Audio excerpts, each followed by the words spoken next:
Hey guys, here are your notes on section 7.3, day 1. In section 7.3, we're going to be solving trigonometric equations. So your job is going to be to find angles that make these equations true. But I need you guys to remember something about the trig functions. Trig functions are periodic. That means that after so many angles go in, the same ratios start to repeat. They start to come out again. So if you're trying to find angles that make an equation true or make a certain ratio come out, there's going to be infinitely many angles on a trig functions graph that make that ratio come out, right? This is the sine graph. This is where the ratio is 1/2. So this angle made a ratio of 1/2 came out. This angle made a ratio of 1/2 come out. This angle made a ratio of 1/2 come out. This angle made a ratio of 1/2 come out, and so on. This angle made a ratio of 1/2 come out. And so again, if you're going to try and find all the angles that make the sine function equal 1/2, there's going to be infinitely many angles that make that equation true, right? The sine graph has a period of 2 pi radians. So every 2 pi radians that go by, you're going to get a different set of angles that make the same ratios come out. So just remember that. So when you're solving a trig equation, there's going to be infinitely many answers to these equations, which makes them a little bit harder to solve. But a lot of times they'll restrict the domain, so only so many angles are actually going to end up being angles. But without a restricted domain, you're going to have infinitely many angles that make an equation true, right? Because we already know that the sine of pi over 6, which pi over 6 is right here, he has a ratio of 1/2. The sine of 5 pi over 6, which is the sine of an angle with a reference of pi over 6 that landed in quadrant 2. He has a ratio of 1/2. The sine of 7 pi over 6, that's an angle that landed in quadrant 3 that had a reference of pi over 6. He has a ratio of -1/2. The sine of 11 pi over 6, that's going to be an angle that landed in quadrant 4 with a reference of pi over 6. That's got a ratio of -1/2. So if I wanted to find angles that made an equation equal 1/2, it could be these two angles. If I wanted the equation to equal -1/2, these two angles could have been answers. And any angles that landed in the same spot as those angles could have been answers to this equation. So I just need you guys to remember that there's going to be infinitely many answers to these equations, right? So if I show you a very basic trig equation, if I asked you the sine of x has to equal 1/2. Well, remember, you plug angles in to the sine function and you get ratios out. So the sine of what angle? X equals angles that make this equation true. What angles make this equation true? What angles could you take the sine of that end up having a ratio of 1/2? Well, x could have been pi over 6, right?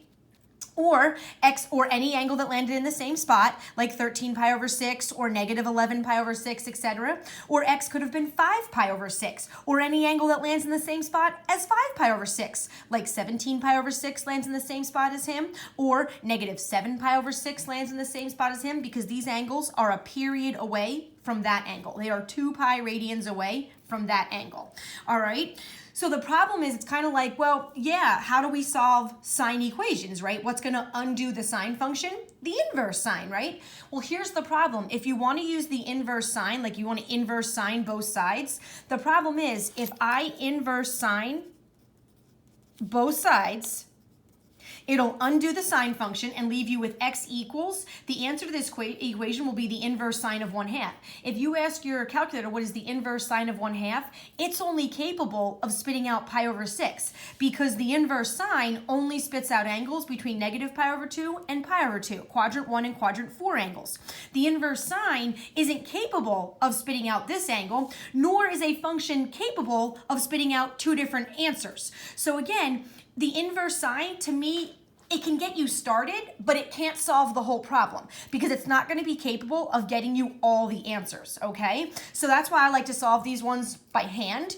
As long as they are special ratios and special angles, we shouldn't need a calculator to solve them. We should be able to kind of work the quadrants, and all students take calculus, and we should be able to solve these equations without using a calculator, okay? All right, here we go. So let's try and solve. And just again, therefore, since the trig equations are periodic when solving trig equations, if the domain is not restricted, the angles that satisfy the equation are infinite. You're going to get infinitely many angles that make these equations true. All right, so here we go. First kinds of equations we're going to look at are when they want you to find all solutions to a trig equation, right? What are all the angles that could make this equation true? Okay, and that means they have not restricted the domain to a certain criteria of angles, all right? So look at example 2, and my numbering is really weird. I don't know why that's example 2, but let's just go with it. Solve the equation -2 cosine theta minus 3 root 2 equals -4 root 2. Give a general formula for all solutions. All right, so basically we have to solve this equation for what theta, what angles are going to make it true. Well, the theta that we're solving for is stuck inside the cosine function. So really, to get started with all of these trig equations, your job is going to be to get cosine theta alone. Just get everything away from cosine theta. So in that case, I'm going to standard solving equations. I'm going to add 3 root 2. And that's going to be -1 root 2 that is left. And then I'm going to divide by -2. So that leaves you with cosine theta equals negative over negative is positive, root 2 over 2. So your job is to find all the angles that you can take the cosine of that get you a positive root 2 over 2 ratio. So again, if you wanted to inverse cosine both sides, it's a way to get started. But remember, the inverse cosine can only spit out angles in quadrant 1 and quadrant 2, between 0 and pi. So any angle outside of that makes this equation true, the inverse cosine isn't going to get you that answer. So this is how I do it without the calculator, instead of inverse cosining it. We know, according to all students take calculus, all students take, I want to do that down here. Take calculus. This tells you where the trig functions of an angle get you a positive or a negative ratio, right? So we want the cosine of some angles to equal a positive ratio. Well, we know the cosine of an angle in quadrant 1 gets you a positive ratio, and we know the cosine of an angle in quadrant 4 gets you a positive ratio, right? So now, can you guys remember the cosine of what special angle? 30, 45, 60, was it a quadrantal, 0, 90, 180, 270, whatever? The cosine of what special angle had a ratio of root 2 over 2? If you remember correctly, it's 45. It's pi over 4. So there is a multiple of pi over 4 in quadrant 1 that makes this true, and there is a multiple of pi over 4 in quadrant 4 that makes this equation true.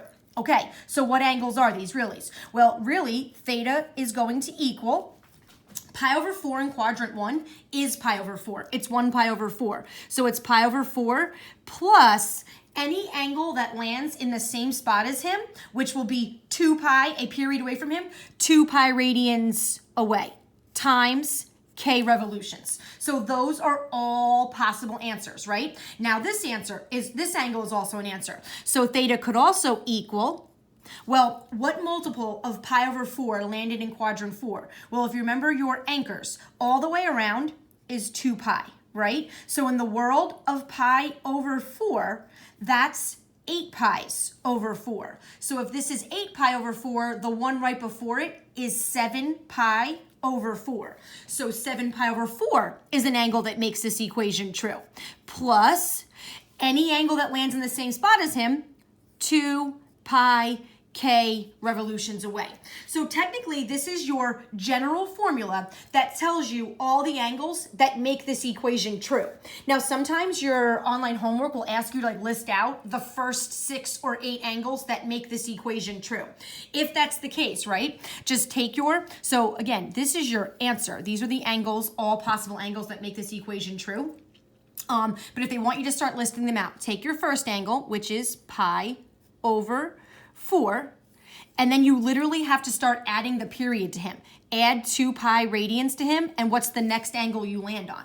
Well, if I want to add 2 pi to pi over 4, I need a common denominator, right? So that's going to be 8 pi's over 4. So pi over 4 plus 8 pi's over 4, 9 pi over 4 is an angle that lands in the same spot as that. So he's an answer, right? And then add another period onto this guy. So add another 8 pi over 4. And that's going to be 17 pi's over 4. So that's another angle that's going to make this equation true. All right, and then again, you can just keep adding your period onto the next angle. And if I want to go in the negative direction, you can just minus 2 pi from him, right? Rotate around in the negative direction. If I minus 2 pi from him, which is like minusing 8 pi's over 4, 1 pi over 4 minus 8 pi over 4 is negative 7 pi's over 4, also makes that equation true, okay? All right, now do the same thing with this one. So now if 7 pi over 4 is an answer, then to get more actual angles that if you had to list out, sometimes like I said, the online homework will ask you to list out a first few answers. Take your 7 pi over 4, which is your answer, and start adding the period to him to create more answers. So add 2 pi to him, which again is 8 pi's over 4, which is going to be 7 pi over 4 plus 8 pi over 4. 15 pi over 4 is another angle that lands in the same spot as 7 pi over 4. So he's an answer to this equation. He will make this equation true as well. Add another period to him. 8 pi's over 4 equals 23 pi's over 4. That's an answer that will make this equation true. And again, if you want to go in the negative direction and you want to rotate negative around, just start at 7 pi over 4 and minus 8 pi over 4 from him. So 7 pi over 4 minus 8 pi over 4 is negative 1 pi over 4. That's going to make the equation true as well. Okay, so again, this is how you write it as a general formula. Pi over 4 plus 2 pi k revolutions, 7 pi over 4 plus 2 pi k as well. And then this is how you can find individual angles that are answers. Okay, all right, look at the next one. Solve the equation. Give a general formula for all the solutions. So again, they want it as a general formula, but sometimes I feel like your homework asks you to list out a first few answers. All right, so solve the equation. So our job is to find all theta, all angles that make this equation true. Well, the problem is the theta, the angle, is stuck inside of the tangent function. So we have to get tangent theta by itself, which luckily for us is easy. Just divide both sides by 3. Okay, so the tangent of angle theta has to equal root 3 over 3. Now again, you could inverse tangent this and start yourself with an answer. Remember, the inverse tangent will only spit out one angle, and it has to be an angle between pi over 2 and negative pi over 2, a quadrant 1 or a quadrant 4 angle. So he's not going to get you all possible answers. So I like to solve it without it. But if you want to ask your calculator what the inverse tangent of root 3 over 3 is, it could at least get you your reference angle. Is it a 30, a 45, or 60? And it could at least get you started on that one. All right, but I'm kind of hoping that you have your ratios memorized for your special angles. All right, so we know this. If you're going to take the tangent of some angle and it equals a positive ratio, then according to all students take calculus, right? All students take calculus, the tangent of an angle gets you a positive ratio in quadrant 1 and in quadrant 3. That's where the tangent of an angle gets you a positive ratio. All students take calculus. All right, so now do you know the tangent of what special angle was root 3 over 3? Well, I just remember lots of 3's. That's a 30. So that's a pi over 6. So the answer are multiples of pi over 6. But what multiples are they? All right, so we have a pi over 6 in quadrant 1. Well, guys, that's pi over 6. So theta could be pi over 6, and it would make this equation true, plus any angle that is a period away from him. Now remember, the tangent function has a shorter period. Every pi radians, you get another answer. So plus pi times k revolutions. That's going to be an answer, okay? All right, and now we go to the next one. So theta will equal, well, what multiple of pi over 6 lands in quadrant 3? Well, if you remember, this is pi, right? So in the world of pi's over 6, this is 6 pi's over 6. So the one that comes right after it is your 7th pi over 6. So 7 pi over 6 is an angle that the inverse tangent would have not have been capable of spitting out, right? So 7 pi over 6 is an answer, plus any angle that lands a period away from him, pi times k revolutions. All right, so now that would be your answer in a general formula. These are the angles that are going to make it all true, right? Now, because his period is quicker, you can already see when I add pi radians, I land on the next one. When I add pi radians to him, I'm going to end on the next one. So there's going to be a lot of overlap with your answers. So in order to list out angles, you should only have to do this to the first one. And then he's going to pick up all the angles that this one would have landed on anyway. But this is at least your general formula. So now again, if you wanted to start listing some out, take your first one, pi over 6, and let's start adding the period to him to create more answers that we could list. Times pi, right, which is, if I have to get a common denominator, that's 6 pi's over 6. So watch, when I add a period to him, what's the angle I land on next? 1 pi over 6 plus 6 pi over 6, that's 7 pi's over 6, right? That's the one that we already had again. All right, and now you add your period onto him to get another one, 6 pi over 6. That's going to be 13 pi's over 6 is another answer that makes this equation true. Add another period to him. That's going to be what? 13 pi over 6 plus 6 pi over 6 is 19 pi's over 6. And just keep adding another. 6 pi over 6 is 25 pi's over 6 are going to make this equation true. All right. And then again, if you wanted to go the other way, take pi over 6 and minus the period from him. Minus 6 pi's over 6. That's going to be negative 5 pi's over 6 makes this equation true as well. And then you could minus another 6 pi over 6 from him. That's negative 11 pi over 6 could make this equation true as well. All right, and that's just how you can create a list of angles that make your equation true. Because I think the online homework, sometimes if they don't ask you to list it as the formula, then they're going to ask you to list them individually, and you have to just keep adding that period to the angles that you found. Okay? All right, now luckily, a lot of times math books don't ask you to do this. They won't ask you to find all possible theta without a restricted domain. Most times when you're solving a trig equation, they will only ask you to find angles that make it true from 0 to 2 pi. In one rotation around the unit circle, what angles make this equation true? So again, most of the time, you're going to be restricted to angles between 0 and 2 pi. So it won't always be as infinite as this many angles, okay? All right, so let's try equations like that. All right, let's see here. So now we're going to solve with restricted domains. This is what I mean. Solve each equation on the interval. Angles theta can be bigger than 0, but they have to be less than 2 pi. And you can include 2 pi as an answer, okay? So again, this is what I'm talking about. You only have to list angles that make these equations true in between 0 and 2 pi. You can't list angles beyond 2 pi or beyond 0. All right, here we go. So let's find all theta that make this equation true. So first things first, to get to theta, he's trapped inside the sine function. We got to get sine theta by itself. So minus root 3 and divide by 2. So we're going to get 2 sine theta equals negative root 3. I'm going to divide by 2, and then I get the sine of theta has to equal negative root 3 over 2. Now again, could I use the inverse sine? Yes, but here's the problem I'm talking about. If you inverse sine both sides, right?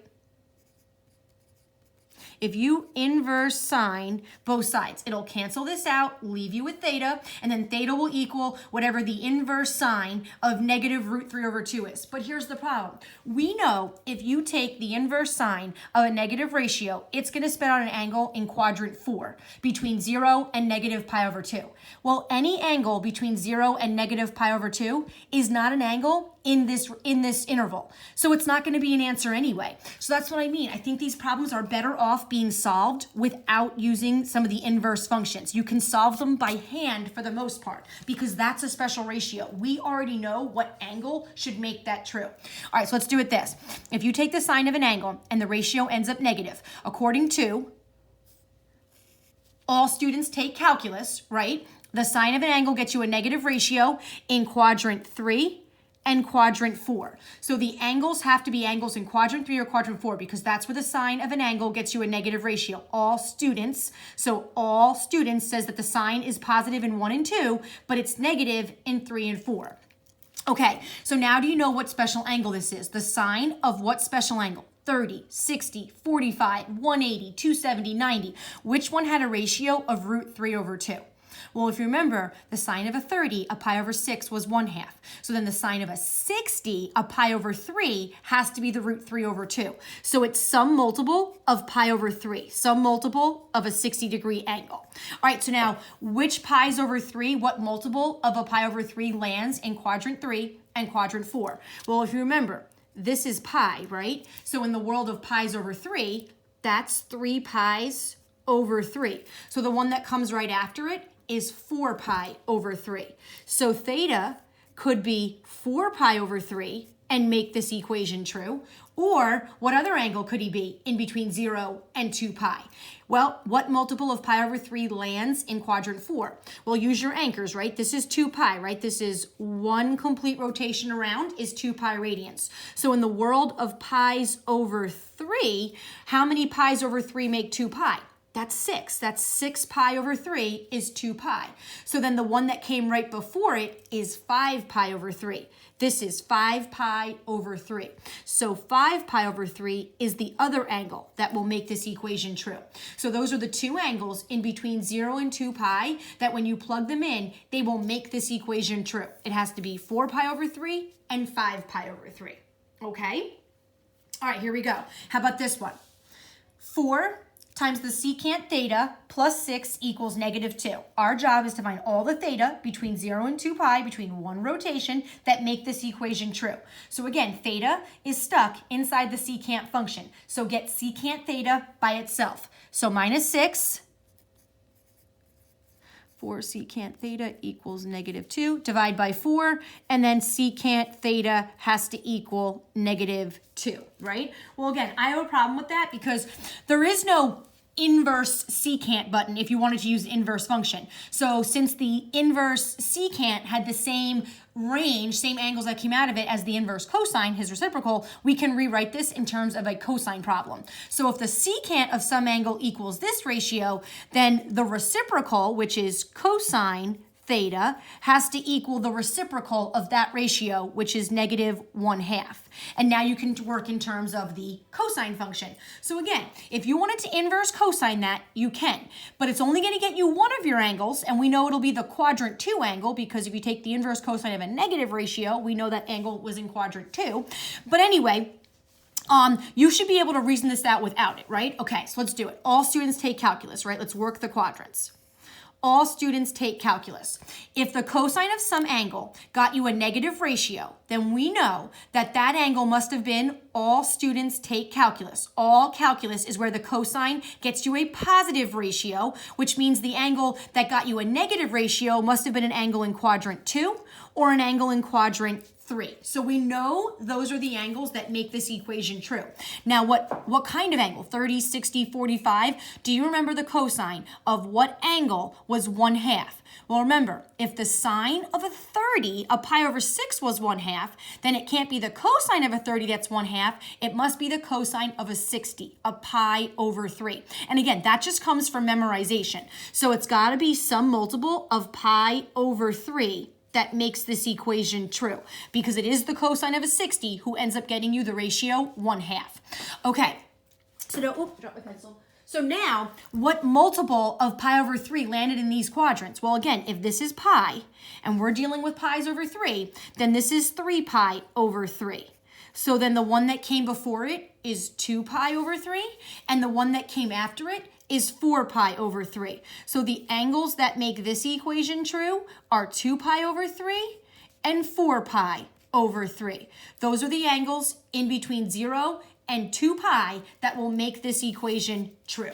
Okay? So again, you gotta be good with your ratios. My only other advice is turn your calculator onto degree mode and take the inverse cosine of both sides. And then it'll give you, that one would have given you 120. It would have given you this angle in degrees just so you could have seen it. So then once you saw that the answer was 120, then you would have had to use the reference angle, which you should have found was 60, and then you'd have to work the quadrants to know the other answer was in quadrant 3 with a reference of 60, and then what angle is that in radians? That's the only other advice I could tell you. You could inverse cosine it just to figure out who your reference angle was, and it should be a 60, okay? All right, here we go.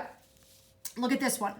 5 cosine theta plus 6 root 3 equals 3 cosine theta plus 7 root 3. Again, our job is to find all theta, all angles that make this equation true. Well, theta right now is stuck inside of the cosine function. So what you should be doing is moving all your cosines to one side and getting everything else away from that cosine theta. So I'm going to minus 3 cosine theta to both sides. All right, and that's going to leave me with now 2 cosine thetas, kind of like you're just treating it like if it was 5x minus 3x. All right, and then plus 6 root 3 equals 7 root 3. And now you can see, okay, I'm going to minus this and divide by 2. All right, so that's going to leave us with cosine theta equals, if I minus that, that's going to be 1 root 3. And then I'm going to divide by 2. That's going to be root 3 over 2. So your job is to find out what angles make the cosine of it equal a ratio of root 3 over 2. All right, well, here we go. Could you inverse cosine this? Yes. I'm going to work the quadrants. According to all students take calculus, if the cosine of some angle got me a positive ratio, then I know that angle was in quadrant 1 or quadrant 4. All students take calculus. All calculus is where the cosine of an angle is going to get you a positive ratio. So now, do you remember the cosine of what special? 30, 60, 45. Which one had a ratio of root 3 over 2? Was it the cosine of a 30, the cosine of a 60, the cosine of a 45? Who had a ratio of root 3 over 2? Well, if you remember, it's a 30. It's a pi over 6. So you have an angle that is a multiple of pi over 6 in quadrant 1, and you have an angle that is a multiple of pi over 6 in quadrant 4. All right, so what angles really are these? Well, any multiple of pi over 6 in quadrant 1 is pi over 6, right? That's your 30. So theta could have been pi over 6, but now what multiple of pi over 6 landed in quadrant 4, right? Well, remember, if all the way around is 2 pi, then in the world of pi's over 6, how many pi's over 6 make 2 pi? 12. That's 12 pi's over 6. So the one right before it is 11 pi over 6. So the two angles that make this equation true are pi over 6 and 11 pi over 6, okay? And that's how we do that with that restricted domain. You don't have to worry about adding that period on to get more angles that are going to make it infinitely many that make it true, okay? All right, the last one. This one is going to be, well, what if you have to solve a trig equation that had a period change? Which means if you had a period change, something happened to x inside the function, if you remember. So truthfully, the way we solve these is we solve them just like this, but we have to prepare for more answers, and we have to prepare for that period change after we solve it, though. We basically solve it like normal, and then we'll kind of finish off the solving process once we find some angles, okay? But my video is getting a little bit long, and I think I'm going to get cut off if I try to finish all this in one video. So let me stop and start a part 2 video just to do the last part of the notes. All right, so I'll be right back. Look for the next video.